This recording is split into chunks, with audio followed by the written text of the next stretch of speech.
Welcome back to another episode of Odyssey 40k. In this video we're going to be cracking through the balanced data slate, and also going to be doing videos on the new detachments that just came out with this balanced data slate as well. So gear up, we're going to do, this video is going to be on the balanced data slate, and I'll link the other ones once I've done them on the new Tau, Custodes and Orc detachments. I hope you enjoy all these videos, guys.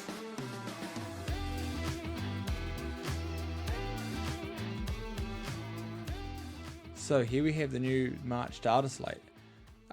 Quite a bit has changed in a couple of areas, specifically targeted towards certain factions and certain ways abilities worked. So let's just crack straight into it.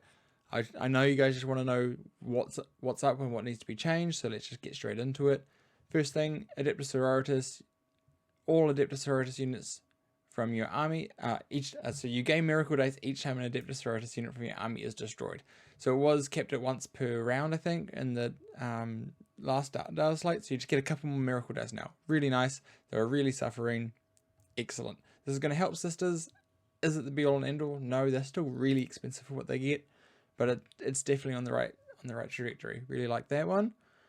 Okay, then the next we have here is Eldari.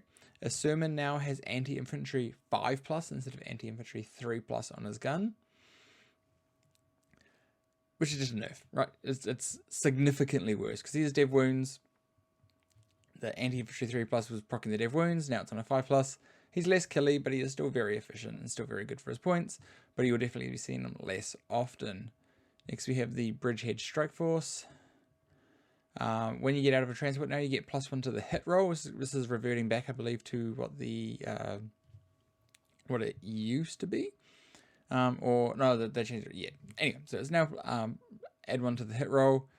Fire and hot stratagem is now 2 CP, and it's now within 12 inches. It used to just be unlimited range, but now it's 12 inches. So you have to be definitely a little bit closer to get this to proc off, but still can get it done. Still really strong here. Not as powerful. The +1 to wound was really potent, but +1 to hit is still very good. Makes them very consistent. And this is something you'll see a lot here, is the end of movement phase or end of phase mortal wounds you can do. Is now they've now put a bit more restrictions on them. They usually now all need line of sight, so within 9 inches and visible to the bearer, you roll dice, and then they've also nerfed the amount of mortal wounds you get out of these ones. But it's still engineers are still strong. They've definitely gotten a couple of hits now, but they're still very strong, still very efficient with the scout and all the other things that they can do. Still really good. Next is, we have the Legions of Excess. This is huge. I think they may have just killed the Legions of Excess detachment in one fell swoop. This is really rough, guys. So with their detachment rule, you now get reroll a hit roll of 1 and a wound roll of 1. And if you're within your Shadows of Chaos, you re-roll the hit roll and reroll the wound roll of 1. So nowhere near the same damage threshold as they did before. This is an absolute gutting of the rule. I really don't think this is necessary. The tweaks to the stratagems that we'll go to next were probably enough to kind of loosen it enough just to see where it would lie. This is absolutely going to kill it. This makes fiends a lot less damaging. This makes the keepers a lot less consistent, especially into vehicles. Like, yeah, I don't know. I think that may have been too much. But anyway, on to the next thing. We have the Thieves of Pain stratagem. This was the stratagem that they needed to hit. It was really obnoxious, very annoying. And I think they fixed it. I think they made it actually into a pretty fair stratagem now. So it excludes vehicles and monsters now. So it has the vehicles exclusion as well. So it means you can't use it on the chariots, which I believe were vehicles.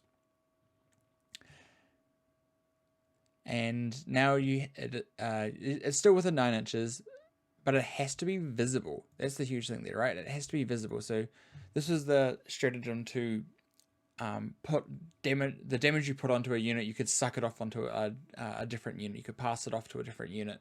You can no longer do that anymore. Well, you can, but they have to be visible.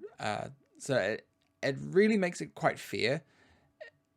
It's a lot harder to set up. You can definitely still set it up. You can still do things with it, especially on your fiend units. But you can't send a unit all the way forward and just keep a couple of models in range just to pass off wounds now. you have to be able to see them, which is very difficult in the terrain sets that we have now. And then the other one is the overwhelming excess stratagem. This one got tweaked in 2 ways, which I actually quite like. So it's your opponent's shooting phase or the fight phase. When you get selected as targets, it's now just -1 to hit, but you can now use it in the fight phase. So it's not as good as it once was, but you can use it in another phase. I actually think this is a really nice workaround, and it's a very fine stratagem like this. The fact that you had to do a battle shock and you might not have been able to shoot was just a real feels bad. Sorry if I'm drinking a little bit, by the way. It is just past midnight here, but I want to get these videos out. I'm really hyped about this new stuff. Okay, so the next thing we have, oh yeah, Grey Knights. Again, this is just a update that the hollow ground, so the reroll hits, you only get if the target is a visible unit. So this means that the Purgation Marines with the Psy Cannons and Silencers now do not get the full hit rerolls unless they can see the target. This is huge. This really nullifies that whole side of it. Wartbane I still think is a strong detachment, but without the Purgation Marines having this, it does change the gameplay quite considerably. But fair change, I think. They're really trying to null down on these kind of uninteractable units. So it's just another way of getting rid of that. There's not too many more changes, but there is a couple of big ones. This one is a really lovely quality of life one for Leagues of Votann. They now always start with 2 units with 2 judgment tokens, and they just also tweaked it that in the Oathband detachment that you start with effectively 2 less, because you still have the 4, you just get them in a different way now. Really nice way of doing this. This is a really clean way of the new Grotmist detachment also getting those, because it really was suffering not having any grudge tokens or judgment tokens off the get-go. So this helps with that detachment without weakening the other detachment. Really well done there.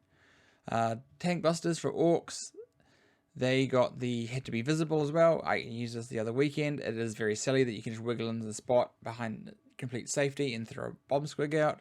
So now you have to be able to see the unit, which is, I think, completely fair. It makes it a lot more. It makes sense a lot more. Oath of Moment got changed a fraction. Basically now you can only use it on it has to be Codex compliant detachments. So they've changed here that it has to be using Codex Space Marine detachment, and they changed this in an FAQ on the Space Marine FAQ that only the specific Codex detachments count. So you can't have Bloodless Angels anymore. So no Liberators with all the good stuff anymore. That's just completely gone. But I still think Ultramarines, Gladius is going to be a thing for a while, because those things didn't go up a lot in points. Not going to do the points in this video. This is just about the data slate. The Lieutenant Phobos is normal move of 6 inches. Or of up to 6 inches. But you can't charge. So it's just a straight upgrade, right? This used to be D6 and now it's 6, I believe. So it's just better. So nice little upgrade there. Trying to make you take them a bit more. Another interesting one for the Stormlance detachment, the Windswift Evasion, which is the 6-inch move, reactive move. Used to be on anything in the army. Now it's only infantry and mounted. So now a lot of people were taking Vindicators, or John Lennon took the Storm Raven. Don't know why you'd really need to reactive move a Storm Raven, but it's just nullifying that that use case really. So now it's just for your infantry and your mounted, where it was actually probably intended all along. But there was also some use cases for some transports and stuff, which are now also taken out. So interesting little change there. Uriel Ventress is now probably not taken in Vanguard Ultramarines lists or Vanguard Space Marine lists, because it works only with his Deep Strike ability only works on Phobos, Gravis, and Tacticus models. So you can't, I believe, put this on the Grave Centurions anymore. I don't think so, unless they are Tacticus, then I missed that. But I think that's what that's trying to resolve there. Is there any more here? No, that is it. So that is going to be it for this video, guys. Hope you really enjoyed. Some really interesting changes. I definitely think that they hit Legions too hard. Everything else got hit fairly soft. A nice couple of tweaks here and there. Really good job on a lot of the stuff here. Really excited for what the new detachment is going to be. If you like this video, there's going to be a few more probably linked somewhere in here once I've done them. And hope you enjoyed. Bye-bye.